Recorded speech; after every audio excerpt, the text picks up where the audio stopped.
Hello everyone, कैसे हैं आप सब। In this video we are going to discuss planning chapter of our ISC class 12 commerce. ठीक है, 5 चैप्टर हम लोग लिंक में डिस्कस करेंगे, जिसमें से पहला आता है planning. After planning we are going to discuss organising. After organising we are going to discuss staffing. Staffing के बाद हम लोग डिस्कस करेंगे directing. And in the end we are going to discuss controlling. तो ये 5 चैप्टर हमें series में discuss करना है, और आपको भी सीरीज में ही पढ़ना पड़ेगा ये 5 चैप्टर, बिकॉज इंटरलिंकिंग है इन चैप्टर्स में। एक चैप्टर का कॉन्सेप्ट दूसरे चैप्टर में थोड़ा बहुत आएगा। ठीक है, उसमें से आज हम लोग पहला चैप्टर को डिस्कशन में ले रहे हैं। अब हम लोग शुरू करते हैं डिस्कशन। ठीक है, विदाउट वेस्टिंग एनी टाइम। इसमें सिर्फ कोर कॉन्सेप्ट्स पे बात करेंगे। इस चैप्टर को पूरा हम लोग अच्छे से समझेंगे, सो दैट जो एनालिसिस बेस्ड क्वेश्चंस आएंगे, कॉम्पिटेंसी बेस्ड क्वेश्चंस आएंगे, उसको हम लोग अटेम्प्ट कर पाए। ठीक है, चलो स्टार्ट करते हैं अपना डिस्कशन। सबसे पहली बात, प्लानिंग किसे कहते हैं, व्हाट इज प्लानिंग।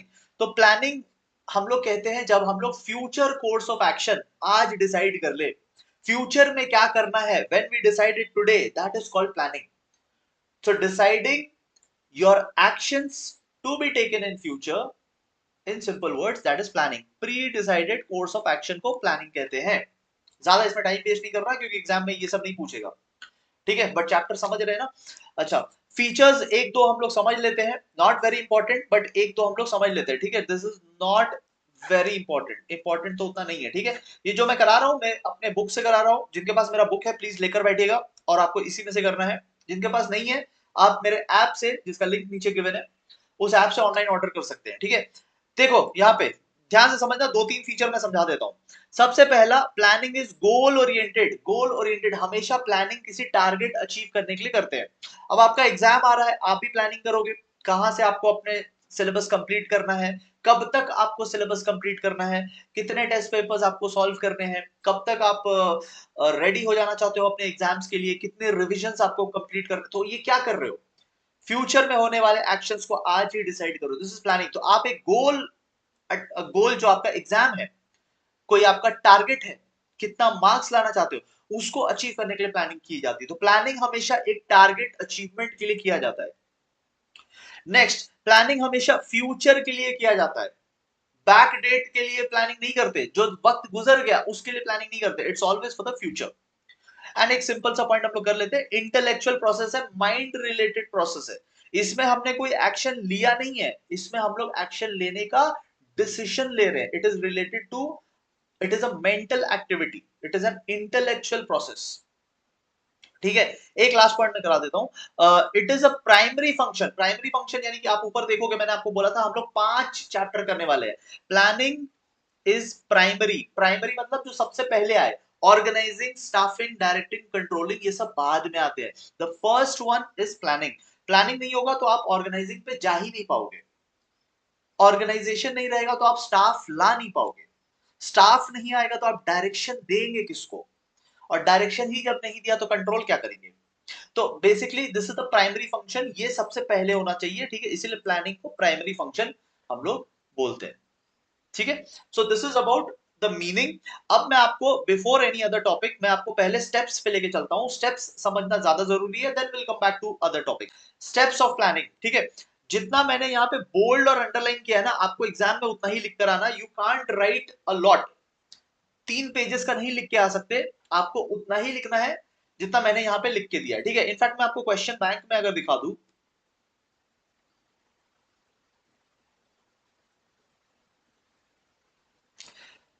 तो ये देखो, जो क्वेश्चन बैंक है पेज नंबर 79 में, ये आईएससी 2020 में पूछा गया था ये क्वेश्चन, आईएससी 2020 में। ठीक है, तो उस टाइम इन लोगों ने पूछा था फर्स्ट 5 स्टेप्स। अगर वो फर्स्ट 5 बोलते हैं तो आप 5 ही लिख कर आना, अगर वो कुछ नहीं बोलते हैं तो आपको ऑल स्टेप्स लिखने पड़ेंगे। ठीक है, अगर फर्स्ट 5 बोला है तो फर्स्ट 5, अदरवाइज आपको ऑल स्टेप्स लिखने पड़ेंगे। तो देखो, आप 3 पेजेस का नहीं लिख सकते, आपको उतना ही लिखना है जितना मैंने बोल्ड एंड अंडरलाइन किया है। ठीक है, बोल्ड एंड अंडरलाइन वाला लिख दिया तो काफी है, आपको पूरे मार्क्स मिल जाएंगे। ठीक है, आपको एक पॉइंट का एक ही मार्क्स तो चाहिए, तो वो मिल जाएगा। ठीक है, आओ हम लोग डिटेल में समझते हैं स्टेप्स ऑफ प्लानिंग। ठीक है, पूरे फोकस के साथ सुनेंगे। The first step is setting your objective. Main goal क्या है आपका, जैसे यहाँ पे एग्जांपल गिवन है, increase profit by 25% during next year. Future oriented है ना, तो नेक्स्ट ईयर की बात कर रहे हैं। तो नेक्स्ट ईयर में हमें अपना प्रॉफिट 25% से बढ़ाना है। This is our main objective. अब सारे काम इस ऑब्जेक्टिव्स के लिए करेंगे, इस 25% के लिए करेंगे, इस 25% के ग्रोथ के लिए करेंगे। तो पहले तो आप अपना मेन टारगेट सेट कर लो। एज अ स्टूडेंट आप कॉमर्स में कितना स्कोर करना चाहते हो, लेट्स से 95%, तो वो आपका चीफ एम हो गया, वो आपका ऑब्जेक्टिव हो गया। दैट इज स्टेप नंबर 1 कि आप टारगेट सेट करो। कंपनीज प्रॉफिट का टारगेट सेट करती है, स्टूडेंट्स मार्क्स का टारगेट सेट करते हैं। ठीक है, सेकंड स्टेप आता है डेवलपिंग प्रेमाइसेस। प्रेमाइसेस मतलब अजम्पशन। सिंस आप फ्यूचर से डील कर रहे हैं तो आपको कुछ अजम्पशंस लेकर चलने पड़ेंगे, क्योंकि फ्यूचर किसने देखा है? You are assuming, since you are dealing with future, you don't know what is going to happen, so हमें कुछ assumptions लेकर चलना पड़ता है। जैसे कंपनी नेक्स्ट ईयर में 25% बढ़ाना चाहती है, तो नेक्स्ट ईयर में कितने दिन काम होंगे? सपोज 300 वर्किंग डेज, क्योंकि संडेज वगैरह तो होगा नहीं काम, तो 300 वर्किंग डेज।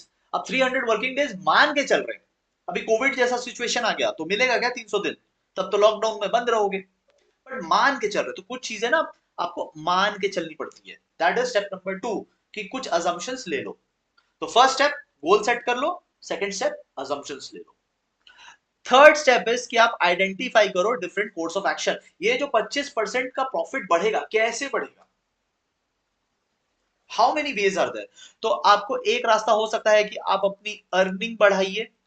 ठीक है, start making new products, start making new ventures जिसमें आप और कस्टमर्स तक रीच आउट कर सको।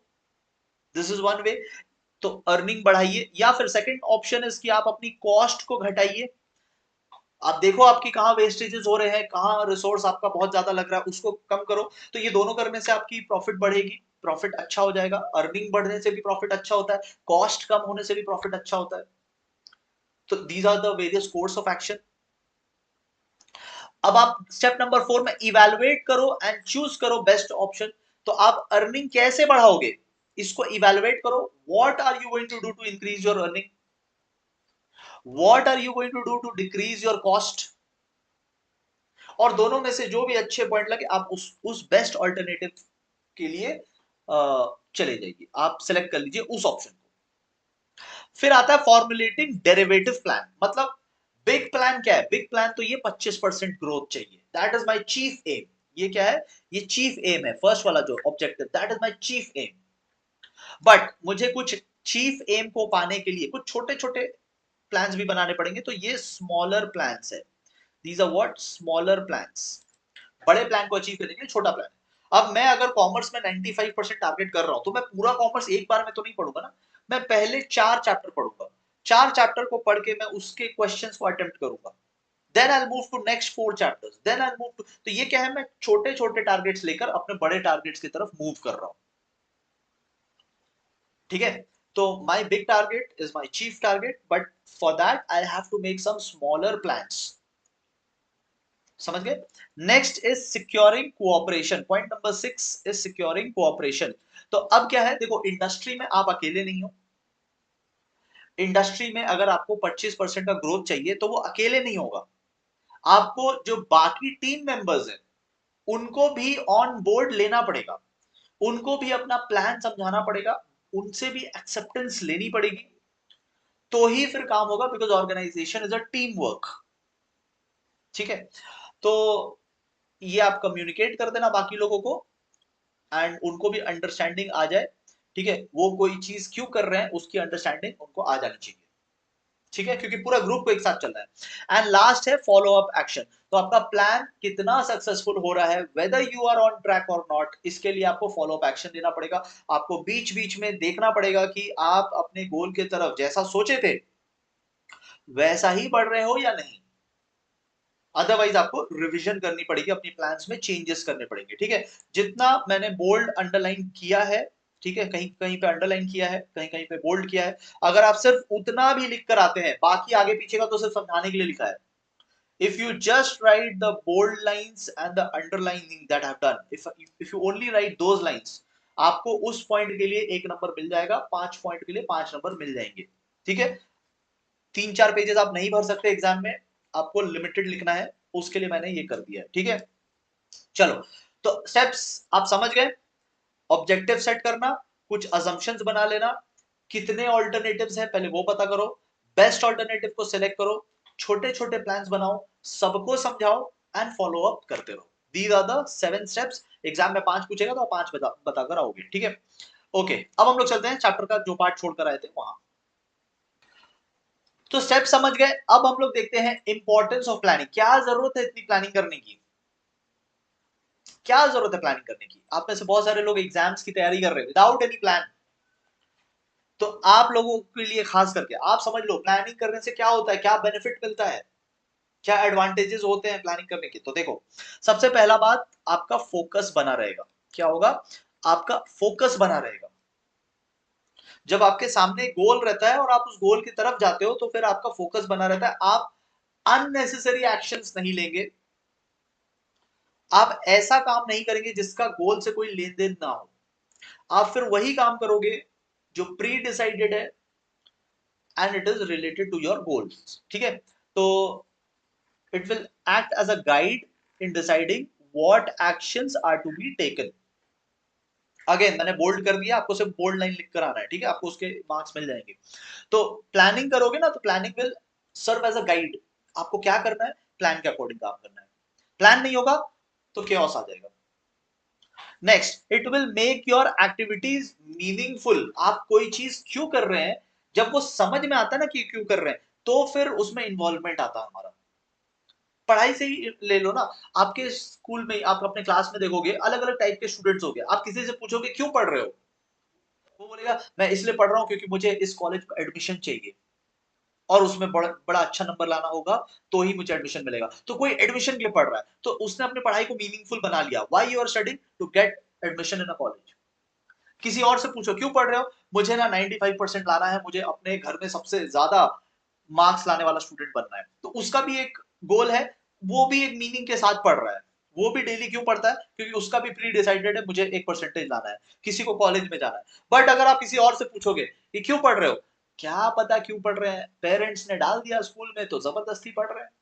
अब तो उनके लिए ना कोई मीनिंग नहीं है फिर, क्योंकि उनका कोई एम नहीं है, उनका कोई प्लान नहीं है। सो वो क्यों पढ़ रहे हैं, उनसे आप पूछोगे क्यों पढ़ रहे हो, कोई जवाब नहीं है उनके पास। तो उनसे मार्क्स पूछना, पहले दोनों से मार्क्स पूछना और फिर ये थर्ड वाले से मार्क्स पूछना, आपको डिफरेंस दिख जाएगा कि मार्क्स क्यों नहीं आ रहे, क्योंकि कोई पर्पस ही नहीं है, कोई प्लान ही नहीं है। And when there is no plan तो मीनिंग ही नहीं रहता, हम क्यों पढ़ रहे पता ही नहीं क्यों पढ़ रहे, तो मार्क्स आते ही नहीं है। क्योंकि हमारी एक्टिविटीज ही मीनिंगफुल नहीं है तो उसमें इन्वॉल्वमेंट करने का हमें मन ही नहीं होता। इसीलिए प्लान पर्पस बहुत जरूरी है। तो सबसे पहले तो ये सेट करना चाहिए, सबसे पहले तो प्लान सेट करना चाहिए, ठीक है। सो इससे क्या होता है ना, आपको पता रहता है कि आप क्या कर रहे हैं, क्यों कर रहे हैं, तो इसमें इन्वॉल्वमेंट बढ़ता है। देन ऑटोमेटिकली आपको उसमें मजा आना शुरू होगा, ठीक है। तो स्टेप नंबर 1 इज पहले प्लान बनाओ। नंबर 3, यस, केओस के जगह पे ऑर्डर लेकर आता है, कंफ्यूजन के जगह पे क्लैरिटी लेकर आता है। प्लानिंग ब्रिंग्स क्लैरिटी, प्लानिंग रहेगी तो क्लैरिटी रहेगा, ठीक है। Reduces the risk of uncertainty, uncertainty से यहां पे मतलब है रिस्क ऑफ लॉस। तो बिजनेस में लॉस हो सकता है, तो प्लानिंग होने से क्या लॉस खत्म हो जाएगा, नहीं, लॉस खत्म नहीं होगा, उसकी रिस्क कम हो जाएगी। It will reduce the risk. ऐसा कोई गारंटी नहीं है, प्लानिंग में कोई गारंटी नहीं है सक्सेस का, हाँ, बट चांसेस लॉसेस के कम हो जाते हैं। एक और पॉइंट कर लेते हैं, 5 पॉइंट हो जाएगा। Point number 5, it reduces, it improves your economy of operations. Operations का मतलब क्या होता है, ऑपरेशंस का मतलब जो डेली वर्क होता है ना हमारे फैक्ट्रीज में, ऑर्गेनाइजेशन में जो डेली का काम होता है, production and all, daily works को हम लोग बोलते हैं ऑपरेशंस। तो उसकी जो इकोनॉमी है यानी परफॉर्मेंस है, परफॉर्मेंस को इंप्रूव कर देता है। बिकॉज पहले से प्लान बना लेंगे तो अननेसेसरी एक्शंस नहीं होगी, अननेसेसरी वेस्टेज ऑफ रिसोर्सेज नहीं होगा, जो भी होगा वो अकॉर्डिंग टू प्लान हो रहा है, तो अननेसेसरी चीजों को अवॉइड कर सकते हैं। These are the importance of planning. तो आई होप आपको ये समझ में आ गया होगा, ठीक है। नेक्स्ट हम लोग चलेंगे लिमिटेशंस की तरफ। यस, आइए लिमिटेशंस को डिस्कस करते हैं। बहुत सिंपल है। सबसे पहला, कॉस्टली प्रोसेस होता है। अगर आप सच में किसी ऑर्गेनाइजेशन में प्लानिंग का प्रोसेस देखोगे ना, तो प्लानिंग ऐसे नहीं होता कि चार लोग बैठते हैं और हर्डल बना के कुछ भी डिस्कस कर लिया और प्लान सेट कर लिया, ऐसा नहीं होता है। आपको कई बार एक्सपर्ट्स की ओपिनियन लेनी पड़ती है। आप कहीं इंडस्ट्री खोलने जा रहे हो तो आपको फाइनेंशियल एडवाइजर की एडवाइस लेनी पड़ती है, इंडस्ट्रियल एक्सपर्ट्स की एडवाइस लेनी पड़ती है, लीगल लॉयर्स की आपको एडवाइस लेनी पड़ती है। तो कई बार आपको बहुत सारे आउटसाइडर्स एक्सपर्ट्स के साथ डिस्कशन करना पड़ता है, बहुत सारे रिपोर्ट्स आपको पढ़ने पड़ते हैं, आपको कलेक्शन ऑफ इंफॉर्मेशन, तो इंफॉर्मेशन खरीदोगे, बहुत सारे रिपोर्ट्स होते हैं जो हमें मार्केट से मंगवाने पड़ते हैं, बनवाने पड़ते हैं, एक्सपर्ट से डिस्कशन करने पड़ते हैं, इन सब चीजों में खर्चा आता है ना। नेक्स्ट, अब कंटिन्यूइंग विद दैट ओनली, अब यही सब काम करने जाओगे तो आपको टाइम भी तो लगेगा। ठीक है, छोटा बिजनेस नहीं है, सोल प्रोप्राइटरशिप नहीं है कि बैठे बैठे कुछ भी डिसीजन ले लिया। रिपोर्ट्स बनवाने पड़ेंगे, एक्सपर्ट से बात करनी पड़ेगी, मीटिंग्स करनी पड़ेगी, हो सकता है उस मीटिंग में कोई कंक्लूजन ना निकले तो नेक्स्ट मीटिंग करनी पड़ेगी, तो इट टेक्स टाइम। तो ये प्लानिंग का एक डिसएडवांटेज भी है कि जहां पे स्पॉट डिसीजंस लेने हैं, जहां पे क्विक डिसीजंस लेने हैं, वहां पे प्लानिंग सूटेबल नहीं होता।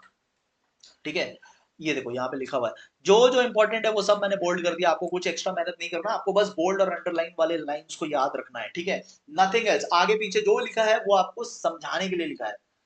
कोर लाइन कौन सा है वो मैंने आपके लिए मार्क कर दिया है, इससे ज्यादा हेल्प और आपको नोट्स में तो नहीं हो सकता। ठीक है, जिनको भी ये बुक चाहिए, नीचे लिंक में डिस्क्रिप्शन, नीचे डिस्क्रिप्शन में लिंक है, ठीक है, मेरे ऐप का, आप उस ऐप में जाके ऑनलाइन ऑर्डर कर सकते हो, ये बुक 7 से 10 दिन के अंदर आपके घर पहुंच जाएगी। ठीक है, नेक्स्ट, रिजिडिटी। देखो, एम्प्लॉइज में क्या होता है ना, एम्प्लॉइज को रिजिड बना देता है, रिजिड मतलब नॉट फ्लेक्सिबल।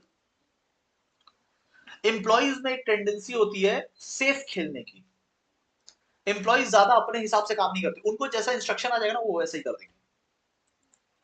तो एम्प्लॉइज क्या करेंगे, employees are more concerned with observing the programme, programme का यहां पे मतलब है प्लान। ठीक है, प्रोग्राम का यहां पे मतलब है प्लान। तो एम्प्लॉइज जो है वो प्लान फॉलो करने में ज्यादा लग जाते हैं, rather then achievement of goal, rather then achievement of goal, उनको टारगेट अचीवमेंट से ज्यादा अपना सेफ प्ले करना है। जैसा बोला वैसा कर दिया, भले ही टारगेट अचीव नहीं हुआ, कल को कोई पूछेगा तो बोल देंगे "हाँ, आपने तो बोला था ऐसा करने को"। उनको ये वाला सेफ खेलना ज्यादा अच्छा लगता है। ठीक है, लैक ऑफ एक्यूरेसी। देखो, प्लानिंग में हम लोग फ्यूचर से डिस्कस, मतलब डिस्कस नहीं, फ्यूचर से डील कर रहे हैं।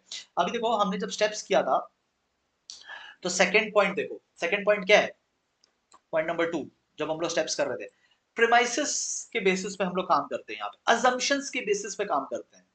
Since we are dealing with future, तो जब future, we don't know what is going to happen in future, so we go for some assumptions. तो अजम्पशंस है ना, अजम्पशंस कभी भी एक्यूरेट नहीं हो सकता, कोई भविष्यवाणी थोड़ी ना कर रहे हैं। तो पॉइंट नंबर 4, ठीक है, वी हम लोग फोरकास्ट पे डील करते हैं, हम लोग एस्टिमेट्स के बेसिस पे काम करते हैं, assumptions के बेसिस पे काम करते हैं, which can never be accurate। तो प्लानिंग lacks accuracy। ठीक है, एंड प्लानिंग एक फॉल्स सेंस ऑफ सिक्योरिटी देता है। आज आपने डिसाइड कर लिया कि किसी गोल को अचीव करने के लिए आपको क्या क्या एक्शन लेना है, और जब आपका प्लान कंप्लीट हो जाता है तो आप एक सेटिस्फैक्शन में आ जाते हैं, आप एक खुशी फील होती है कि हाँ अब तो मेरा गोल अचीव हो जाएगा। क्या गारंटी, क्या गारंटी है कि अचीव हो जाएगा? हो सकता है सिचुएशंस वैसे ना हो जैसा आपने सोचा है, आप तो अजम्पशन पे चल रहे हैं, हो सकता है आपका अजम्पशन पूरा उल्टा पड़ जाए। सो ऐसा कोई गारंटी नहीं है, planning does not guarantees any success. ठीक है, ठीक है, तो planning, they may fail to improve performance. ठीक है, ठीक है, आप एक लाइन और ऐड कर सकते हो, planning does not guarantee success, वो भी एक अच्छा लाइन रहेगा। तो आप एक लाइन और ऐड कर सकते हो यहाँ पे। ठीक है, अदरवाइज जितना मार्क करके दिया है उतना भी काफी है। ठीक है, आपको एक पॉइंट के लिए एक ही मार्क्स मिलने वाला है, याद रखना, एग्जाम में 1 पॉइंट का 1 मार्क मिलता है। ठीक है, पॉइंट हेडिंग जो लिखोगे उसका 0.25 और बाकी पॉइंट का 0.75, दिस इज द डिस्ट्रीब्यूशन। तो फिर ये दोनों मिला करके आपको एक नंबर मिलेंगे एक पॉइंट का, हेडिंग एंड एक्सप्लेनेशन। तो एक्सप्लेनेशन में 3 पेजेस का एक्सप्लेनेशन नहीं लिखना है, अगर आप करेक्टली एक लाइन में भी लिख देते हो तो एग्जामिनर आपको नंबर देगा। ठीक है, दैट इज वाई जितना मैंने बोल्ड किया, जितना अंडरलाइन किया, उतना इनफ है। आपको सिर्फ इतने ही करने हैं, ज्यादा करोगे टाइम वेस्टेज है आपका, फिर बाकी सब्जेक्ट भी तो है, अकाउंट्स कौन करेगा, फिर यही करते रहोगे तो। ऑलराइट, हम लोग अब आते हैं अपने चैप्टर के लास्ट टॉपिक पे, and this is very important. यहां से मेरा एक्सपेक्टेशन ये है, this is just my expectation, I may be wrong, ठीक है, बट 99.99% मुझे लगता है यहां से आपको केस बेस्ड क्वेश्चंस मिलेंगे। ठीक है, केस बेस्ड क्वेश्चंस मिलेंगे, और केस भी कैसा रहेगा, दो पार्ट में वो रहेगा। पहला बोलेगा आइडेंटिफाई, ठीक है, तो वो एक आपको कहानी दे देंगे, और कहानी देकर बोलेंगे आइडेंटिफाई करो कौन से टाइप ऑफ प्लान की बात हो रही है, और दूसरा वो आपको बोलेंगे टू फीचर्स बता दो।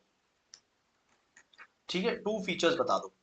तो एक नंबर इसका, दो नंबर इसका, 3 मार्क्स का एक केस स्टडी बनेगा। ठीक है, जितना मुझे लगता है वही करेंगे। ठीक है, अगर आपको केस सिनारियो की प्रैक्टिस करनी है तो मैं अपने ऐप में जो कॉमर्स का कोर्स है उसमें कॉम्पिटेंसी बेस्ड क्वेश्चंस डाल रहा हूं, जिसमें मैं केस सिनारियो को डिटेल में डिस्कस करके उसका सॉल्यूशन कैसे प्रेजेंट करना है, सब चीज आपको करवा के वहां पे दे रहा हूं। इससे आपको पूरा चैप्टर भी रिवीजन हो जाएगा केस सिनारियो फॉर्मेट में, और आप एग्जाम के लिए भी प्रिपेयर हो जाएंगे, बिकॉज जो क्वेश्चंस करा रहा हूं वो एग्जाम स्टैंडर्ड क्वेश्चंस है, इधर उधर के फालतू क्वेश्चंस नहीं है। ठीक है, तो इस पर्टिकुलर पोर्शन के लिए आप ऐसे क्वेश्चन के लिए तैयार रहना, अगर आएगा तो ऐसा ही आएगा। एक कहानी देंगे, बोलेंगे आइडेंटिफाई करो कौन सा प्लान है, और बोलेंगे दो फीचर बता दो। ठीक है, देख लेना, ऐसा ही आएगा, एकदम ऐसा ही आएगा। तो मैं आपको सबका मीनिंग समझाऊंगा, यहाँ पे ध्यान से सुनना, बिल्कुल इजी पोर्शन है, वैसा कुछ भी इसमें डिफिकल्ट नहीं है अगर आप अटेंटिवली सुनेंगे तो। सबसे पहला, नंबर 1, टाइप ऑफ प्लान, इसको हम लोग बोलते हैं ऑब्जेक्टिव। ऑब्जेक्टिव होता है आपका मेन एम, जैसे हमने अभी थोड़ी देर पहले स्टेप्स में पढ़ा था कि 25% से प्रॉफिट बढ़ाना है, ये हमारा चीफ एम है, इसे ही कहते हैं ऑब्जेक्टिव। बाकी सारे काम इसको अचीव करने के लिए किए जा रहे हैं, दैट इज कॉल्ड ऑब्जेक्टिव। ठीक है, अगर आप यहां पे देखेंगे थर्ड बुलेट, तो यहां पे लिखा हुआ भी है, the process of planning begins with this setting of objective. याद है एग्जांपल हमने अभी किया था स्टेप्स में, 25% का प्रॉफिट बढ़ाना था, तो ऑब्जेक्टिव से ही तो शुरू हो रहा था, सेटिंग ऑफ ऑब्जेक्टिव, उसके बाद फिर प्रीमाइसेस पे जाते थे। ठीक है, तो ये हमारा चीफ एम है, उसे हम कहते हैं ऑब्जेक्टिव। नंबर 2, अब ऑब्जेक्टिव पे पहुंचने के लिए आप किस रास्ते से जाएंगे, ये 25% प्रॉफिट कैसे करोगे, इसको बोलते हैं स्ट्रैटेजी। इसको बोलते हैं strategy. It is a blueprint. Blueprint हम लोग कहते हैं रोड मैप को, कहीं टारगेट पे पहुंचने के लिए, कहीं लोकेशन पे पहुंचने के लिए एक मैप फॉलो करते हुए जाते हैं ना हम लोग, तो उसी को अच्छे इंग्लिश में ब्लूप्रिंट कहते हैं। ठीक है, तो strategy is blueprint to reach your objectives. ठीक है, and it is flexible and dynamic, change होता रहता है सिचुएशंस के हिसाब से, आपको अपनी स्ट्रैटेजीज चेंज करते रहनी पड़ती है। अब देखो नेक्स्ट आता है पॉलिसी, प्रोसीजर एंड मेथड। तो पॉलिसी क्या होता है, पॉलिसी एक ऐसी चीज होती है जो आप रेगुलरली यूज करते हो, इसीलिए इसको स्टैंडिंग प्लान बोलते हैं। स्टैंडिंग उसे कहते हैं जो रेगुलर हो, हमेशा यूज होता रहे, कंटिन्यूअस हो, तो पॉलिसी एक टाइप का स्टैंडिंग प्लान है। जैसे अमेजोन की पॉलिसी है कि आप उनका प्रोडक्ट 7 दिन के अंदर अंदर रिटर्न कर सकते हो, 7 दिन के बाद रिटर्न करोगे तो नहीं एक्सेप्ट होगा, ये उनका पॉलिसी है, ये उनकी जनरल डिसीजन मेकिंग है, उसके बाद वो एक्सेप्ट नहीं करेंगे, आप कितना भी रिक्वेस्ट कर लो, 7 डेज क्रॉस होने के बाद नहीं करेंगे। So it is a regular plan, ये हमेशा के लिए उनका चलता है। ठीक है, तो it forms the boundary within which the decision are to be taken. तो आप जिससे भी कांटेक्ट करोगे ना, अमेजोन के कॉल सेंटर में कॉल करके बोलोगे हेलो 10 दिन हो गए मुझे वापस करना है, किसी को भी फोन करोगे वो यही बोलेगा सर 7 दिन हो गए अब वापस नहीं होगा, तो इसे हम कहते हैं पॉलिसी। अब प्रोसीजर एंड मेथड, ध्यान से समझना प्रोसीजर एंड मेथड क्या होता है। जब आप अपने अकाउंट्स बनाते हैं, एग्जांपल दे रहा हूं, जब आप अपना अकाउंट्स बनाते हैं, profit and loss balance sheet जब बनाते हैं, तो काफी सारे स्टेप्स फॉलो करते हैं, जैसे आप इनकम पहले निकालते हैं, फिर एक्सपेंसेस निकालते हैं, फिर आपका प्रॉफिट या लॉस निकलता है। तो you are following a step, ठीक है। एक जगह सारे इनकम को लिखा, दिस इज वन स्टेप, एक जगह सारे एक्सपेंसेस को लिखा, दैट इज अनदर स्टेप। तो किसी चीज को करने का जो जो step by step chronological sequence होता है उसे हम कहते हैं प्रोसीजर। तो अकाउंट्स बनाने का भी एक प्रोसीजर होता है, और उसी प्रोसीजर में एक स्टेप आता है जब आप डेप्रिसिएशन कैलकुलेशन करते हैं। आप बोलोगे सर याद मत दिलाओ, ये सब क्या चैप्टर का नाम ले रहे हो। देखो, डेप्रिसिएशन भी एक प्रोसेस आता है, अकाउंट्स में करते हैं। विदाउट डेप्रिसिएशन आप एक्सपेंस निकाल नहीं सकते। तो किसी भी चीज को करने का स्टेप बाय स्टेप जो सीक्वेंस होता है उसे हम कहते हैं प्रोसीजर, ठीक है। नंबर 4, इसे हम कहते हैं प्रोसीजर। बट डेप्रिसिएशन भी करने के अलग अलग तरीके हैं। तो डेप्रिसिएशन क्या हो गया, एक स्टेप हो गया, अकाउंट्स में एक स्टेप हो गया। Depreciation is just one of the steps. But depreciation भी करने के अलग अलग रास्ते हैं। जैसे कि आप डेप्रिसिएशन स्ट्रेट लाइन मेथड से भी कर सकते हैं और रिटन डाउन वैल्यू मेथड से भी कर सकते हैं। ये लास्ट वर्ड क्या है दोनों में, मेथड मेथड। तो ये 5th पॉइंट की बात हो रही है, किसी स्टेप को करने का भी अलग अलग तरीका होता है, उससे हम कहते हैं मेथड। किसी चीज को करने का, किसी एक्टिविटी को करने का, किसी रूटीन जॉब को करने का बहुत तरीका हो सकता है, उस तरीके को हम लोग कहते हैं मेथड। तो स्टेप को क्या कह रहे हैं, स्टेप को कह रहे हैं प्रोसीजर, और उस स्टेप को करने का जो वे है, तरीका है, उसे क्या कह रहे हैं, मेथड। आई होप आपको समझ में आया होगा, ठीक है। रूल्स, अब ये रूल्स जनरली इंप्लॉइज के लिए होता है, ठीक है। देखो केस लॉ ना, ये सब में बन सकता है, ये सब अच्छे पॉइंट्स है। अभी जो लास्ट 3-4 हमने किया ना पॉलिसी से लेकर के, ठीक है। केस लॉ अगर बनना भी होगा ना, ये वाला पोर्शन ज्यादा इंपॉर्टेंट है, ये वाला पोर्शन। पॉलिसी से लेके, नहीं बजट भी ले लेते हैं, बजट तक, पॉलिसी से लेके बजट तक बहुत ज्यादा इंपॉर्टेंट है केस लॉ के लिए, ठीक है। तो रूल्स, रूल्स किसके लिए होते हैं, रूल्स अपने इंटरनल लोगों के लिए होते हैं।